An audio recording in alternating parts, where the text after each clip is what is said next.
정상적으로 가고 있었는데 갑자기 빠졌다는 거예요. 빠지고 나서 다시 반등. 2008년도가 하락이 아니었어. 2006년도부터 안 좋았어.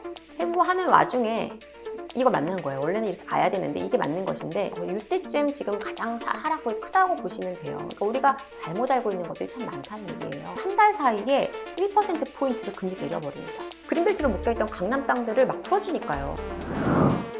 안녕하세요. 사다리 경제 유선영입니다. 네, 오늘은 좀 중요한 주제를 다뤄보려고 합니다.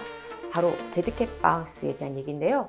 많은 분들이 지금 시장이 굉장히 크게 급락한 이후에 조금씩 반등의 조짐이 보이니까 이것은 데드캣 바운스야. 과거에도 그랬잖아. 2008년도, 9년도에도. 라고 얘기하시는 분들이 있는 것 같아요. 자, 그래서 오늘은 과연 정말 데드캣 바운스인지 아닌지 한번 짚어보도록 하겠습니다. 많은 자료를 준비했으니까 여러분들 좀 집중해서 봐주시기 바랍니다. 자, 일단은 지금 데드캣 바운스가 그냥 고양이 지나가네요. 네, 고양이는 죽어있지 않습니다. 자, 데드캣 바운스가 뭐냐? 데드캣이니까 죽은 고양이겠죠? 그러니까 높은 곳에서 죽은 고양이를 떨어뜨리면 죽었음에도 불구하고 바닥에 닿는 순간 퉁 튕겨 오른다는 거죠. 왜냐면 어떤 바닥에 부딪히면서 반등을 한다는 거죠. 이렇게 튀어 오른다는 거죠. 그만큼 시장이 안 좋을 때 주식에서 미국 월가에서 나오던 얘기인데요. 하락하다가 잠깐 일시적으로 가격이 상승하는 것을 데드캣 바운스라고 합니다. 다시 말하면 아무런 이유 없는 그냥 일시적인 그냥 어떤 분위기라는 것이죠. 자, 저는 지금 그 이야기가 2008년에서 비롯됐다고 봅니다. 2008년, 9년도에 우리가 그러한 시장을 한번 겪은 적이 있었고 유사한 흐름을 한번 본 적이 있는 것 같거든요. 자, 그런데 저는 어떻게 보냐면 No! 아니라고 생각합니다. 우리나라 부동산 시장은 데드캣 바운스를 겪은 적이 없습니다. 그 이유를 오늘 설명드릴게요. 그러니까 우리가 과거의 어떤 그 이야기를 가지고 현재 이렇게 빗대서 많이 얘기하시는데요. 그럼 정확한 그 근거가 필요합니다. 그래서 그 당시에도 분명히 하락했던 이유, 올랐던 이유가 있었고, 그리고 그 시점을 다시 돌아가 되짚어 본다면 분명히 그때가 데드캣 바운스가 아니었음을 알 수가 있다라는 거죠.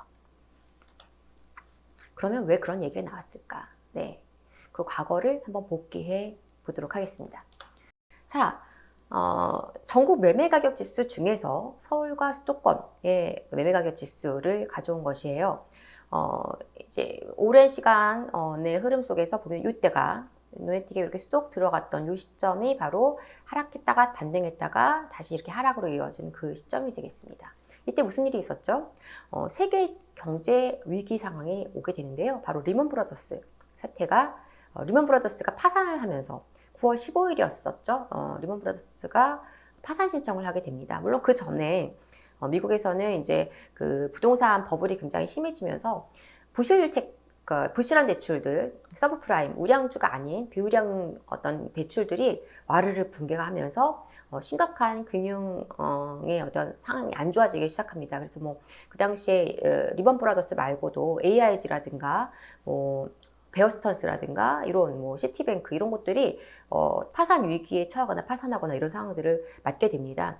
그런데 사실은 이 리먼 브라더스 같은 경우에는 미국의 5개 5대 은행 중에 하나였기 때문에 그 파장이 굉장히 컸고 세계적으로 그 여파가 미친 여파가 너무 강력하고 안 좋았던 파괴력이 강했던 것이죠. 그래서 세계적인 금융위기가 촉발을 하게 되고요. 우리나라도 뭐 사실 미국이나 유럽처럼 강력한 어떤 상황이 안 좋지는 않았지만 비교적 견고하게 버텨주긴 했지만 일시적으로 가격이 많이 빠졌고 그리고 나서 다시 반등을 하게 되는 상황이 되는데요. 이것을 가지고 데드캣 바운스라고 하는 것이죠. 저는 누명을 썼다. 데드캣 바운스라는 누명을 썼다 이런 말씀을 드리고 싶은데요. 왜 그런지 말씀을 드려보겠습니다. 참고할 것은 이 당시에 이제 수도권은 이랬지만 지방 도시는 또 그렇지 않았습니다. 이 굉장히 물량이 많아서 미분양으로 계속 침체에 있던 지방 도시들이 이 시점을 지나면서 오히려 반등을 해요. 그래서 가격이 오히려 거꾸로 올라가면서 서울과 수도권과 이 지방 도시들에게 디커플링이 시작이 되는 상황이 옵니다. 참고하시면 좋을 것 같고요. 자, 그러면 2009년의 반등이 왜 데드캣 바운스가 아닌가? 3가지로 이유를 나눠서 말씀을 드려볼까 하는데요. 일단 첫 번째, 반등이 아닌 일시적 하락 후 정상화다 얘기를 드리고 싶고요. 두 번째는 10년 이후의 하락이냐 2010년 이후에 하락이라면 데드캣 바운스니까 고양이가 죽어버리는 거죠. 계속 내려갔어야 되는데 아니라는 거죠. 그래서 이것은 평균의 오류로 설명할 수 있을 것 같고요. 그 다음에 2011년 이후에 펼쳐진 근거 있는 하락장에 대해서도 얘기를 해볼까 합니다. 그러니까 2010년, 11년까지는 비교적 버티다가 왜 그때 빠졌을까 얘기를 하고 싶은 것입니다. 실제적으로는 2011년 말, 2012년도에 하락폭이 굉장히 컸었거든요. 그래서 그 얘기를 해볼까 하는데요. 먼저 첫 번째, 반등이 아닌 일시적 하락 후 정상화라는 건데요. 무슨 얘기냐면 사람들 거꾸로 지금 내려가는데 이게 잠깐 튀어오른 거라고 하죠. 저는 다르게 얘기하는 건데요. 이게 정상적으로 가고 있었는데 갑자기 빠졌다는 거예요. 빠지고 나서 다시 반등, 정상화됐고 그 다음에 흐름을 이어갔다. 이렇게 얘기하는 겁니다. 전 세계적인 금융위기로 우리나라가 어떤 순간적인 악재를 만나면서 가격이 잠깐 빠진 거예요. 마치 지금처럼요. 그래서 외부 변수에 의해서 잠깐 가격이 빠졌다가 출렁했다가 회복을 하는 것이죠. 자연스럽게 정상화되는 과정이 반등이라고 사람들한테는 이제 읽히는 것이고요. 자, 그러면 왜 그런 얘기를 드리는지 볼까요? 자, 이 그래프는 서울 구별 아파트 매매 가격 지수입니다. 지금 이 박스 안에 있는 것이 2008년부터 9년 하락하고 반등하는 그 시점이거든요. 이제 서울 전체적으로 구별로 보면 다 굉장히 다른 모습을 보여줘요. 물론 전체적으로 조금 물려있는 듯한 느낌은 있지만요. 이 평균 그래프로 서울 아파트 매매 가격 지수는 이렇게 나옵니다. 자, 그러면 구별로 볼게요. 다 보지 않을 거예요. 중요한 구들만 볼 건데. 자, 첫 번째는요. 강남 3구입니다. 이거 그래프 좀 그려가면서 해야 되는데. 자, 지금 보시면 강남 3구 아파트를 그 당시 2006, 7년, 8년도에 갖고 계셨던 분들 다 기억하고 계세요. 2008년도가 하락이 아니었어. 2006년도부터 안 좋았어. 왜? 이때까지 엄청난 상승을 했거든요. 강남 3구 그리고 목동 그리고 분당 평촌 그리고 하나가 용인이죠. 용인. 이 지역을 뭐라고 하냐면요. 버블7이라고 합니다. 여러분 들어보셨죠? 버블7. 2006년도까지 엄청나게 상승을 한 거예요. 지금 여기처럼. 그래서 너무 많이 올라서 버블이다 라고 했었고요. 그렇게 하고 나서 여러 가지 규제가 들어오고 하면서 가격이 조금 움츠려듭니다. 그래서 지금처럼 몇 프로 횡보하는 모습을 보여줘요. 이렇게. 근데 그냥 이렇게 갔었으면은 그냥 이렇게 이어져 갔을 것 같아요. 근데 상황이 이 외부 변수를 만난 거죠. 그래서 가격이 쑥 빠졌다가 정상적으로 돌아온 거죠. 무슨 말씀인지 이해되시죠? 자, 다른 지역도 볼까요? 강남 3구 중에 서초구입니다. 서초구. 비슷해요. 많이 오르고 나서 그리고 나서 횡보하는 와중에 이거 만난 거예요. 원래는 이렇게 가야 되는데 이게 맞는 것인데 이렇게 된 거죠. 이렇게. 그렇지만 그냥 이어져 갑니다. 이어져 가요. 많이 올랐기 때문에. 자, 다른 지역도 어디요? 강남 3구에 송파가 있겠죠? 송파도 똑같습니다. 송파는 이때 하나 더 덧대서 우리가 봐야 되는 게 있어요. 뭐냐면 바로 요 시점이 뭐였냐면 바로 송파의 잠실의 입주장이었습니다. 우리 흔히 요즘도 핫한 엘리트 발해라고 하죠. 이곳이 입주를 하기 시작했기 때문에 몇천 세대가 막 몇 개 단지가 들어오다 보니까 엄청난 물량이 들어왔었고요. 가뜩이나 약간 시세가 이렇게 내리막길을 걷는 와중에 입주장까지 만나서 힘든데 여기까지 또 온 거예요. 그러니까 시세가 많이 꺼졌죠. 하지만 어떻게 해요? 다시 이어가면서 그 바톤을 이어받으면서 워낙은 이렇게 갔어야 될 게 잠시 이게 비정상인 거죠. 이게 비정상. 정상이 아니라는 거죠. 네. 자, 충분히 이해가 되실 것 같고요. 여기만 그런 게 아니고 강남 3구 그리고 목동도 그렇고 강동도 그렇습니다. 강동도 재건축 이슈 때문에 가격이 많이 올랐었어요. 그리고 횡보하다가 만났고 원래는 이렇게 갔어야 됐겠죠. 그래서 이렇게 이어졌어야 됐고 양천구 목동이죠. 목동도 마찬가지입니다. 많이 오르고 나서 횡보 그리고 원래는 그냥 이어갔어야 될 게 여기에 만나서 실제로는 살짝 가격이 밑으로 빠졌다가 다시 정상화된 겁니다. 자, 다른 곳을 보죠. 이곳은 달라요. 그래프 다르죠? 아까 앞에와는. 여기는 이미 2006년도에 가격이 많이 올랐다면 여기는 뭐예요? 2006년부터 오릅니다. 그러니까 강남 3구가 오르고 나서 버블 세븐 오르고 나서 뒤늦게 올랐던 지역을 노도강이라고 했어요. 노원구, 강북구, 도봉구. 그래서 노도강. 그래서 이 지역들은 많이 오르고 나서 마치 강남의 그래프를 뒤로 좀 밀어놨다고 생각하시면 될 것 같습니다. 그래서 많이 오르고 나서 이제 좀 완만하게 조정을 받으면서 이렇게 넘어갔어야 되는데 이렇게 가려고 했는데 얘가 만나서 좀 비정상적으로 잠깐 출렁하고 빠졌다가 다시 돌아온 거죠. 정상화죠, 정상화. 자, 여기만 그런 게 아니라 이 지역은 다 똑같이, 그 노도강은 다 똑같습니다. 노원구, 도봉구 마찬가지고 강북구도 비슷한 그림이고요. 자, 여러분들 서울만 그런 게 아니에요. 수도권도 보겠습니다. 경기도 볼게요. 경기도도 지금 이 구간이 2008년부터 9년의 구간인데요. 굉장히 지역별로, 시구별로 되게 상이한 모습이긴 하지만 평균 그래프상으로 이렇게 나옵니다. 이건 가격이 아니에요. 지수예요. 2022년 1월을 100으로 봤을 때 각 지역별 지수를 나타낸 것입니다. 그래서 이 가격은 아니고요. 흐름을 우리가 읽어보시면 돼요. 경기도 이런데 한번 볼까요? 여기 분당. 아까 제가 뭐라고 그랬죠? 버블 세븐. 버블 세븐은 유사한 모습을 보여줍니다. 강남 3구하고요. 그래서 많이 오르고 그리고 완만한 약보합 조정받고 있는 와중에 이렇게 내려갔어야 됐는데 얘를 만난 거예요. 잠깐 빠졌다가 정상적으로 돌아온 거예요. 자, 또 볼까요? 용인, 버블 세븐이죠. 그래서 역시 약보합으로 내려오고 있다가 만납니다. 특히 이 중에서도 이제 수지 같은 경우에는 당시에 그 대형 평수들이 입주가 엄청 많이 됐던 시점이었어요. 그러니까 그 당시에는 대형이 좋은 거다. 집이 클수록 가치가 더 높다. 이랬었기 때문에 대형 평수를 선호도가 굉장히 강했고 엄청 비쌌습니다. 근데 그게 이제 여러 가지 상황들과 맞부딪히면서 크게 가격이 하락하면서 뭐 50%도 안 되는 가격대 반토막 나는 그런 좀 안 좋은 상황들이 발생을 하게 됐고요. 이게 이제 수지 쪽, 용인 쪽에 많이 일어났던 일이었어요. 그래서 가격 낙폭이 좀 꽤 큰 편이었고 지금도 보면은 내려가는 그 바톤을 이어받고 있기는 하지만 이렇게 크게 좀 하락폭이 이렇게 크게 그려지는 모습을 좀 볼 수가 있습니다. 이렇게 여기가 원화가 이렇게 이어졌어야 되는데 여기가 가격이 빠진 거죠.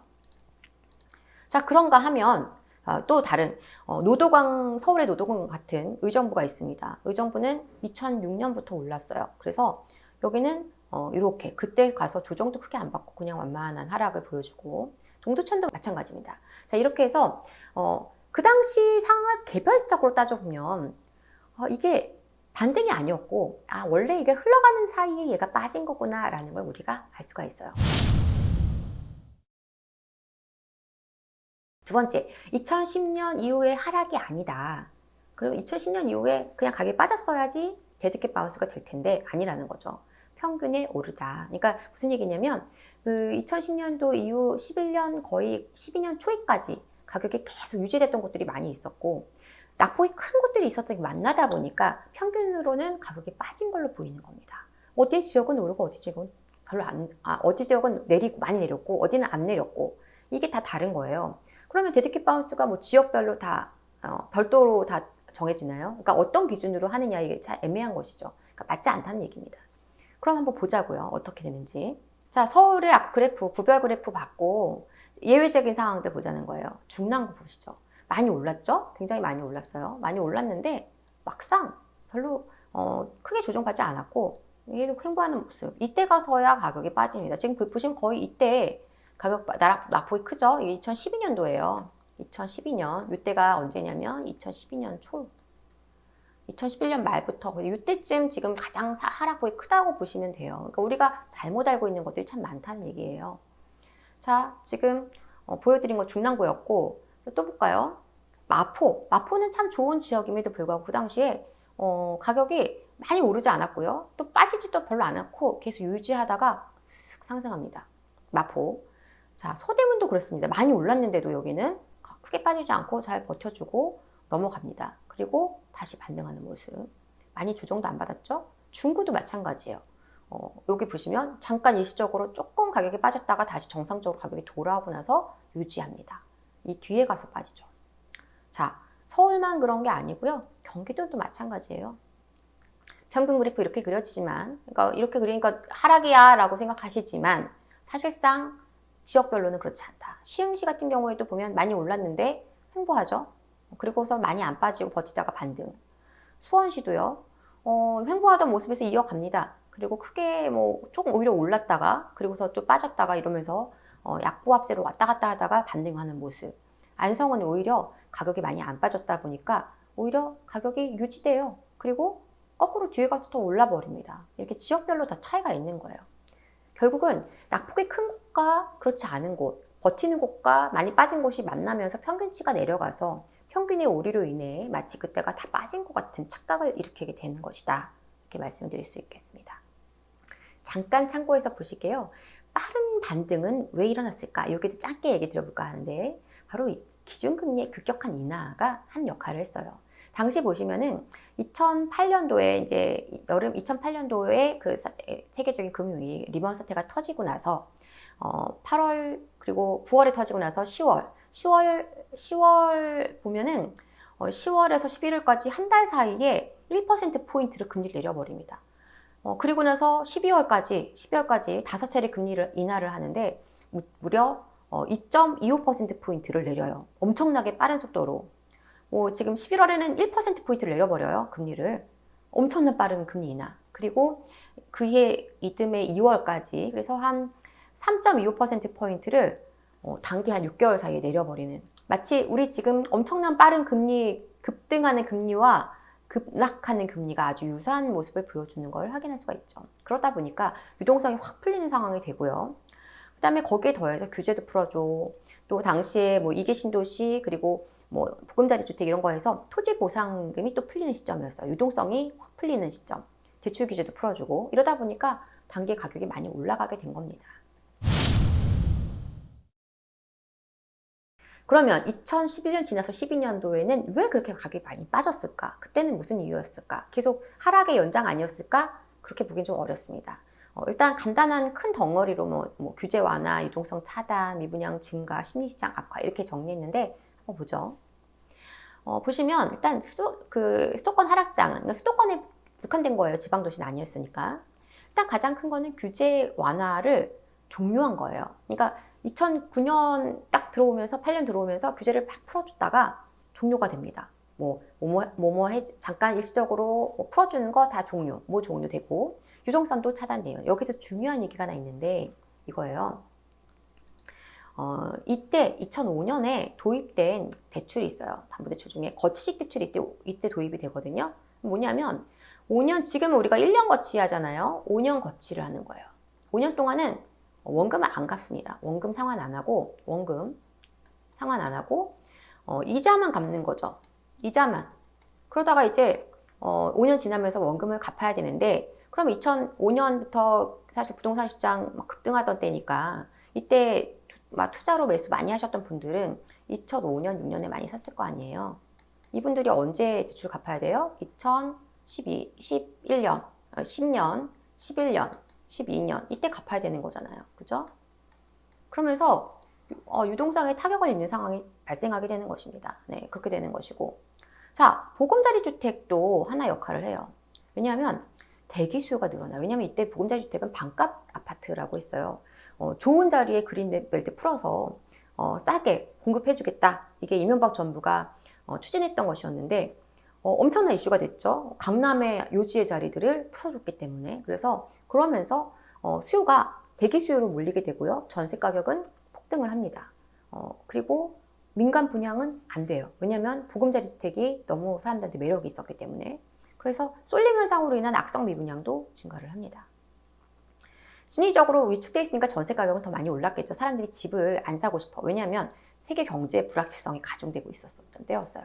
그리스의 채무 불이행 사태, 유로존 위기, 여러분들 그 당시에 기억하시는지 모르겠지만 맨날 뉴스에 정말 세계 경제에 대한 얘기 뉴스들이 매일매일 터졌던 때였습니다. 2010년, 11년, 12년. 왜냐하면 그 당시에 터졌던 리먼 사태가 계속 세계 경제에 영향을 미치고 있었어요. 그래서 사람들이 한 번도 겪어보지 못한 대침체, 대공황이다 막 이렇게 했었기 때문에 우리는 반등을 했지만 시장 상황이 이렇다 보니까 또 언제 빠질까 두려운 거죠. 그래서 심리가 굉장히 위축되어 있었던 상황이었습니다.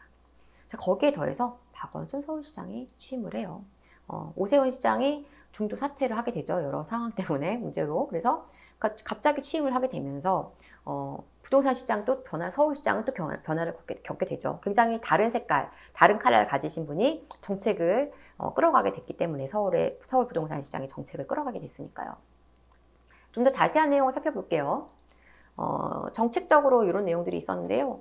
그러니까 쭉 대충 훑으면 규제 완화를 갑자기 막 해줬었던 2008년부터 9년 초까지는 미분양 담보대출을 허용을 해준다든가, 그다음에 전역 지역 투기 과열지구를 강남 3구를 제외하고는 수도권 전체에 다 해제를 해줬고요. 재건축 완화해줬고, 그다음에 양도세를 미분양 주택에 대해서 한시적으로 감면을 해주는 이런 여러 가지 혜택들을 막 뿌려주다가 시장이 조금 반등하고 분위기 좋아지니까요. 대출에 대한 규제 강화해주고요. 그리고 신축주택에 대한 양도세 감면 혜택도 종료를 해요. 취득세 감면 혜택도 종료를 시키고, 대출 규제도 시키고요. 양도세도 중과하고, 그다음에 이런 어떤 규제들이 막 계속 연이어 나오게 되는 거예요. 지금과 큰 차이가 있습니다. 지금은 다주택자 투기 수요에 대한 오히려 규제를 풀어주고 있지만, 이 당시에는 투기 수요는 극도로 절제하는 분위기였고 실수요자들을 위한 정책으로만 규제를 풀었었어요. 그게 큰 차이라고 할 수가 있겠습니다. 그건 나중에 또 한번 다룰 얘기니까요. 자, 그리고 보금자리 주택 잠깐 보면 여러분들 강남 좋아하시잖아요. 그때 그린벨트로 묶여있던 강남 땅들을 막 풀어주니까요. 사람들이 보금자리 주택에 눈이 돌아갈 수밖에 없습니다. 반값 아파트로 엄청 싼 가격에 분양한다고 하고요. 물론 5년, 몇 년씩 살아야 되고 또 전매가 안 되고 이런 제한이 있었어도 어차피 시장이 좀 불안하니까 강남집을 내가 하나 잡는 것이 낫지 않느냐 이랬죠. 강남의 세곡, 내곡지구라든가 서초 오면이라든가 또 강남과 접하고 있는 강남 4구와 접한 하남, 위례 이런 지역들이 다 그때 보금자리 주택으로 분양을 했던 곳들이었습니다. 그리고 이렇게 되면서 로또 아파트가 된다는 생각 때문에 사람들이 대기 수요로 몰리면서 전세 가격이 급등을 해요. 그리고 사람들이 여러 가지 심리적으로 어떤 불안함도 있다 보니까 집을 사지 않고 전세로 몰리고, 이때 또 하나가 전세 대출을 굉장히 편하게 풀어주는 시점이 또 와요. 그래서 전세 가격은 더 올라가게 됩니다. 민간 사업은, 분양 사업은 안 좋아지고 미분양은 증가합니다. 미분양 잠깐 볼까요? 자, 서울이에요. 자, 서울에 지금 위에 있는 거는 준공을 안 한 곳의 미분양이고요. 밑에가 준공이 다 끝난 집이 다 지어져 있는데 빈집들이 이렇게 있었다는 겁니다. 네, 믿기지 않죠. 지금하고는 비교할 수 없는 수준이에요. 자, 수도권, 경기도는 어떻냐? 미분양 엄청나게 많았고 특히 준공후 미분양이 엄청나게 많았습니다. 그래서 이 당시에 집 살아보고 결정하세요. 그래서 집을 싸게 전세로 살다가 나중에 매수로 전환하게 해준다든가 아니면 할인 분양을 한다든가 이런 사태가 이때 터졌었습니다. 자, 이렇게 해서 2011년부터 12년 그 사이에 낙폭이 엄청 크게 나오면서 부동산 시장이 하락 장세로 확실하게 전환이 됐습니다. 2010년, 9년이 아니고요. 자, 그렇게 하락 전환했던 부동산 시장은 2013년 여름 정도에 수도권, 경기도권에서는 조금씩 반등의 분위기 나오기 시작을 하고 서울은 2015년 정도부터 반등의 분위기가 읽히기 시작을 합니다. 자, 과거를 우리 한번 쭉 복귀해 봤습니다. 어떻습니까? 과연 그때가 데드캣 바운스였었나요? 네. 저는 지역별로 너무나 달랐던 그 시절의 모습을 보면서 그렇게 이해하시는 분들은 너무나 단편적으로만 본 것이다 라는 얘기를 드리고 싶고요. 그렇다면 2023년 서울의 부동산 시장, 대한민국 수도권의 부동산 시장은 어떻게 바뀔까? 지방도 물론 지금 굉장히 상황이 좋지 않아요. 그러니까 이례적인 겁니다. 과거와도 또 다른 아주 이례적인 외부 악재가 너무 강하게 작용하고 있는 시장이었었습니다. 그러면 그때와 같고 다른 점은 또 무엇일까요? 그것은 다음 시간에 자세하게 짚어보도록 하겠습니다. 저는 짧게 하고 싶었는데 이 내용이 데이터가 많다 보니까 얘기할 것들이 너무 많아서 시간이 너무 많이 오버되는 경향이 있어요. 그래서 그것은 다음 시간에 자세하게 풀어보도록 하겠습니다. 오늘도 시청해주신 여러분 감사드리고요. 부동산 시장에 대한 여러 가지 얘기들이 나오면서 늘 공포 분위기는 항상 조성이 되고 있습니다. 하지만 너무 공포에 위축되지 마시고 지금처럼 여러 가지 데이터들 그리고 스스로 여러 어떤 자료들을 찾아보시면서 한번 부동산에 대한 눈을 자꾸 넓히시고 내가 기회가 있다면 찾아가겠다라는 생각으로 이 시장을 접근하시면 좋겠습니다. 다음 시간에 더 좋은 내용으로 다시 찾아오겠습니다. 사다리 경제 유선영이었습니다. 감사합니다.